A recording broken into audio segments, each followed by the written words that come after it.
Laid up with a fever so high I couldn't move, I asked my eldest son to bring me just a glass of water. I thought he would at least do this much, but what my eldest son brought me was a glass full of beer. Then he splashed that beer on me, who was in bed with a high fever. From the direction of the door, I heard a ha-ha laughter, and there she was, my son's wife, clapping and laughing. My eldest son was also laughing, holding the empty cup. I couldn't believe it. I was feverish and dazed, but that scene burned clearly into my eyes. "Clean the house by the time we get back, haha." I had tolerated Mark and his wife's selfishness up to now, but I couldn't stand it any longer. "Yes, I will clean it," I said, enduring the pain in my throat so that my son and his wife could hear. "My name is Helen. I'm a 73-year-old housewife. My husband, George, is 75 years old. Now that he's retired, he teaches calligraphy to children at a nearby community center. My husband, who has been practicing calligraphy since he was young, had always dreamed of opening a calligraphy class after he retired. I was happy to see him realize his dream and head to the community center with a smile every day. We have 2 sons. The younger son is married and has 2 elementary school-aged children. However, our 44-year-old eldest son was unmarried and living with us at home.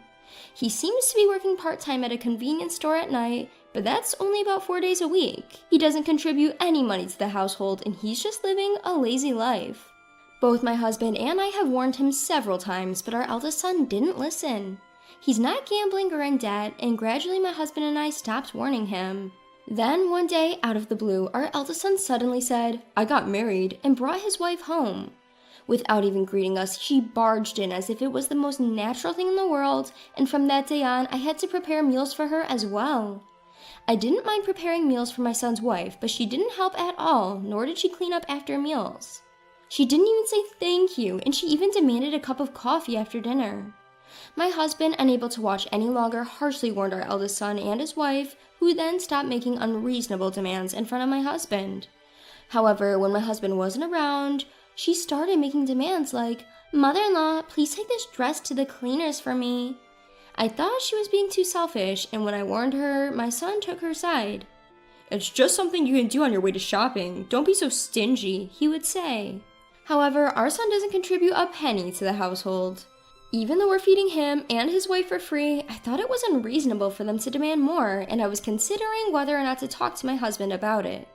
However, not wanting to witness a parent-child quarrel, I decided to wait and see a little longer, and so I held back again today, and as per my daughter-in-law's request, I took her clothes to the cleaners.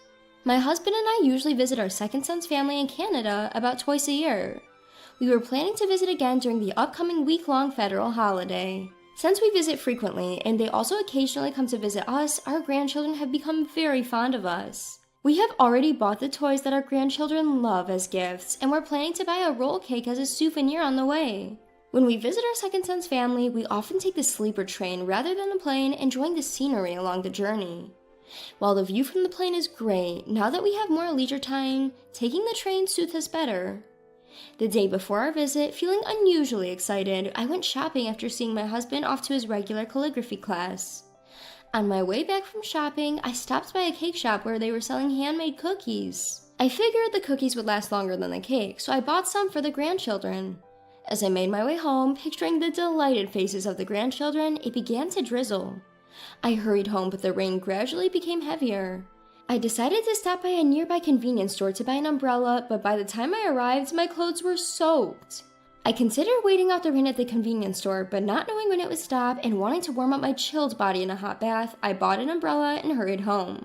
When I got home and was about to take a bath, my eldest son's wife came in and said, "Helen, are you about to take a bath? I have to go out now. Let me use the bath first." "Helen, please start preparing dinner early." And she closed the bathroom door. Even though it's not her house, I changed clothes and started preparing dinner, trying to ignore her. While preparing dinner, I started sneezing. It would be bad if I caught a cold right before our departure tomorrow, but my eldest son's wife, who had long been in the bath, did not come out for over an hour.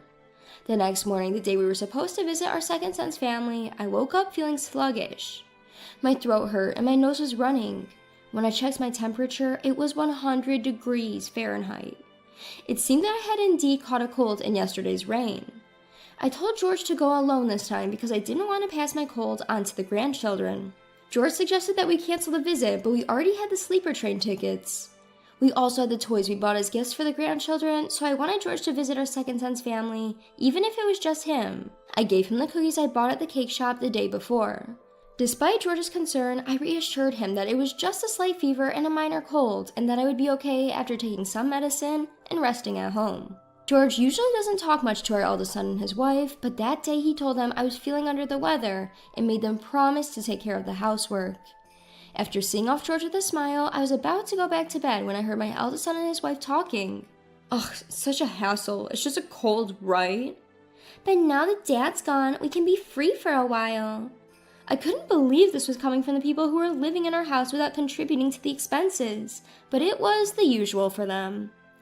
You do realize the only reason you're able to live here is thanks to your father, right? When I pointed this out, my eldest son Mark and his wife seemed to take offense, retorting, "We're doing you a favor by living with you in your old age." And that's right, normally everyone would hate to live with their in-laws, the daughter-in-law added. It's ironic, as they're the ones who moved in with us without being asked, yet they act as though they're doing us a huge favor. Despite feeling sluggish and wanting to rest early, I ignored their remarks and returned to my room. That evening, my daughter-in-law came into my room and woke me up. "Mother-in-law, you're not planning on skipping cooking just because you're feeling a little sick, are you? You know I can't cook, right?" Telling your mother-in-law to cook because you can't isn't something a 35-year-old woman should say. I'm feeling sick and I want them to figure out their meals by themselves. Even my husband should have warned them before leaving in the morning. I tried to ignore them and go back to sleep, but my daughter-in-law won't leave the room. I thought it would be better to eat something light and take medicine, so I forced myself to get up and head to the kitchen to prepare some food. As I was preparing the meal, Mark came home. Despite seeing me in the kitchen wearing a mask, he didn't utter a word as if it was the most normal thing in the world. Not only that, but he also demanded, "Hey, the bath isn't ready yet." It doesn't matter to Mark and his wife whether I'm sick or not. Knowing they wouldn't listen anyway and wanting to rest as soon as possible, I finished preparing the meal and went to prepare the bath. When I returned to the living room, Mark and his wife were having a lively conversation while eating. "We're going on a trip abroad the day after tomorrow, so please don't spread your cold to us." Surprised by their sudden mention of a trip abroad, I ate a light meal in the dining room, away from the warm living room as my daughter-in-law suggested. In the living room, the couple was excited about their upcoming trip abroad. Mark is taking time off his part-time job, and they're going on a 3-week trip to Europe. I hadn't heard anything about them going on a trip abroad, but I was grateful that they wouldn't be home starting from the day after tomorrow. On the morning of the day Mark and his wife were about to leave for their trip, my cold had worsened to the point where I couldn't get out of bed. When I measured my temperature with the thermometer, I had nearly a 103-degree Fahrenheit fever. I was thirsty, but my headache was so severe that I couldn't even lift my head. In this state, Mark came to me. "Hey, cook us some food. You can still cook even if you have a cold." Tears welled up in my eyes at the sight of my son telling his sick mother to cook. "Eat out," I managed to say. At my words, Mark frowned, but said nothing and started to leave the room. Before he left the room, I asked him to bring me a glass of water.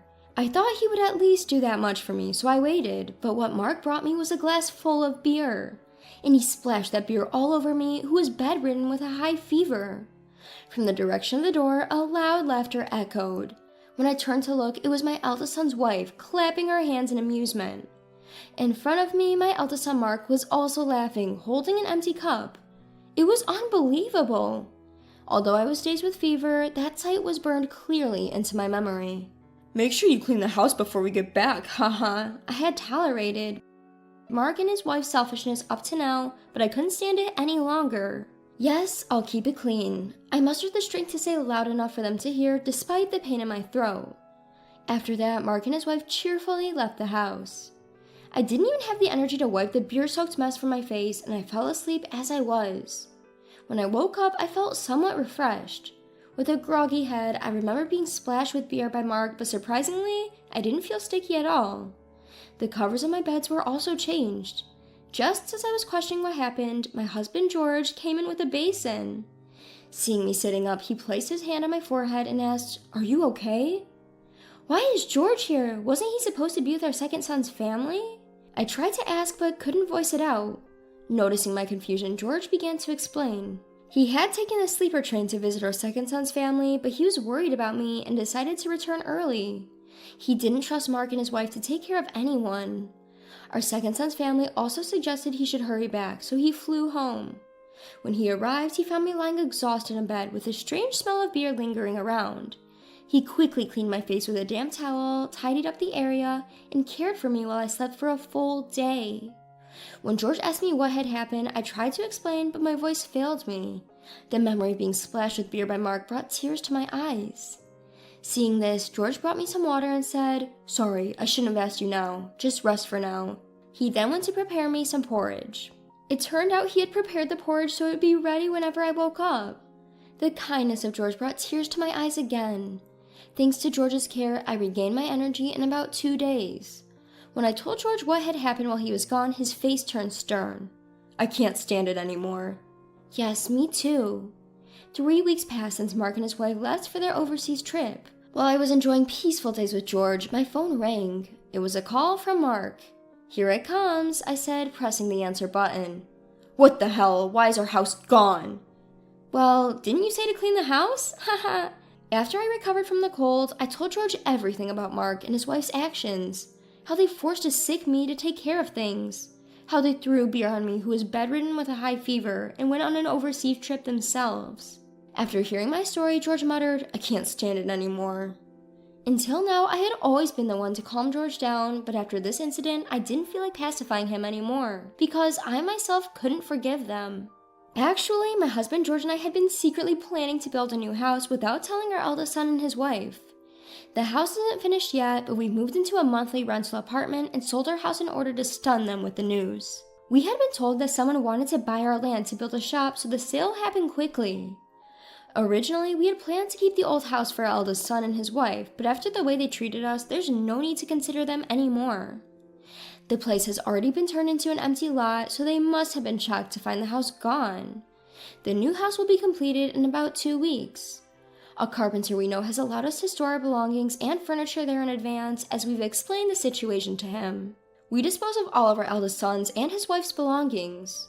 When we told him this, our eldest son shouted, "Are you kidding me? I'll report you to the police." His wife was also yelling in the background. At that moment, my husband George took over the phone and I switched it to speaker mode. He said to our eldest son in a low voice, "Go ahead, tell the police. I'll tell them too. You guys threw beer at your sick mother and then went on a vacation abroad. You even forced her to do housework while she was sick. Who do you guys think is a bigger sinner, you guys or us for disposing of your things?" My husband's face as he spoke to our eldest son was like a villain's. "This has nothing to do with that. In selling the house, where are we supposed to live? Where are you guys even staying?" Our son yelled back. George replied, "That house was originally ours. It's our right to sell it. Plus, you're no longer our son. Don't contact us anymore." And then he hung up. 2 weeks later, we got a call saying that our new house was completed, so George and I headed over.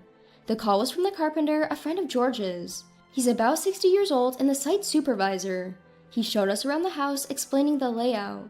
We designed it as a single-story, accessible house, keeping our future retirement life in mind. It's an even more beautiful house than we imagined, and we can't wait to start living there. The furniture we had left in the living room had been moved by the carpenters. When I thanked them, they laughed and said, "No problem. George really helped us out back in the day, so this is nothing." And so the two of us, George and I, started living in our new house. The house was even more comfortable than we had imagined, and our life was peaceful without our eldest son and his wife around. However, about a month after we moved into the new house, our devilish eldest son and his wife showed up. Neither George nor I had told them our address, and our younger son Mark and his wife shouldn't have told them either, because we explained the situation. They probably hired a detective or something to find us. "Hey, it's not fair for you to sell the house, dispose of our stuff, and then move to such a nice place by yourselves.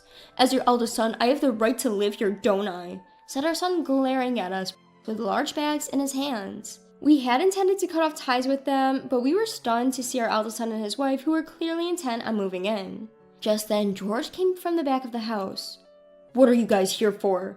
"To what end? After taking our living place, how dare you ask such a thing? From today, we're living here too." As they were about to step in, the front door opened. "Huh? Mark, what are you doing here? Here to cause trouble again? Come on, you're old enough to stand on your own 2 feet. Stephen said with a look of disbelief on his face. Beside him were his wife with their 2 grandchildren. They were visiting because the new house had just been finished. After relaxing at home for a while, Steven's family had gone to a nearby convenience store. Who is that? Are they bad people? The 5th grader, Sophia, said it so innocently.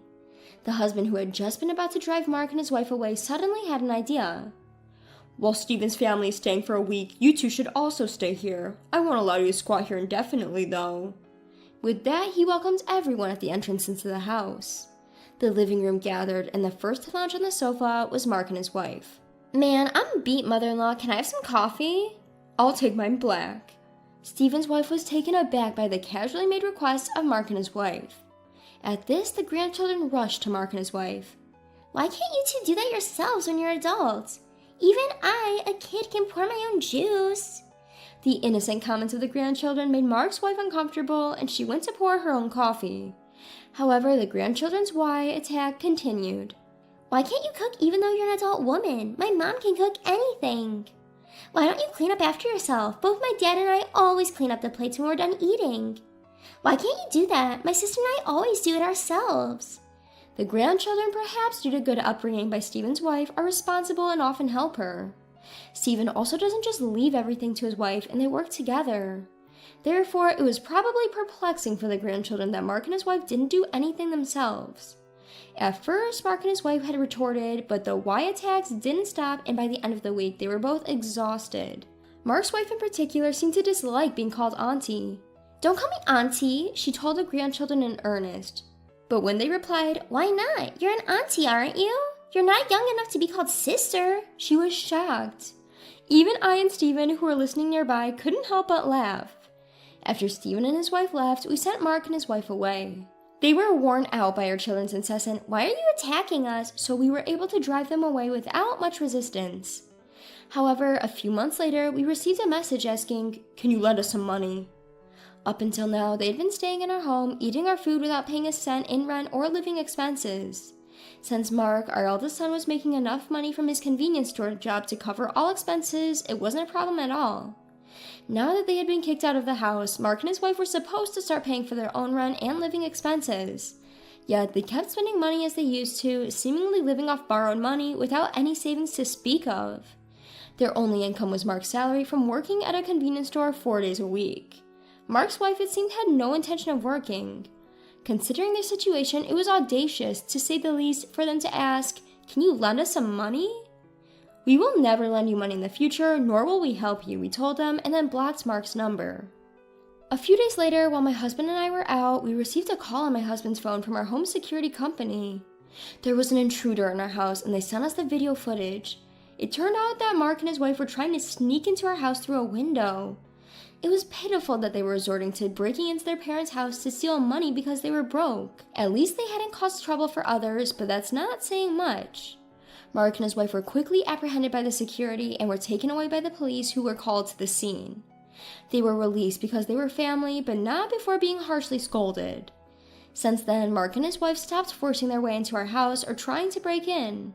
We have both blocked their calls, so we never receive phone calls from them. According to Steven, our second son, he also received a request for money from Mark. Apparently, Mark had borrowed money from loan sharks and was now on the run because he couldn't pay it back.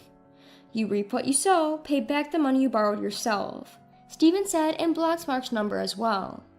We don't know what happened to Mark and his wife after that, but we chose to forget about the people who would laugh as they poured beer over a sick person. With no involvement with Mark and his wife, my husband and I are enjoying our peaceful, everyday lives. My husband used to teach calligraphy classes at the nearby community center, but now he teaches at home in a room we designed for that purpose. When Steven and his family come to visit, the grandchildren and other children take calligraphy classes together, and they seem to be having a good time making friends. I am grateful for these peaceful days, and am making the most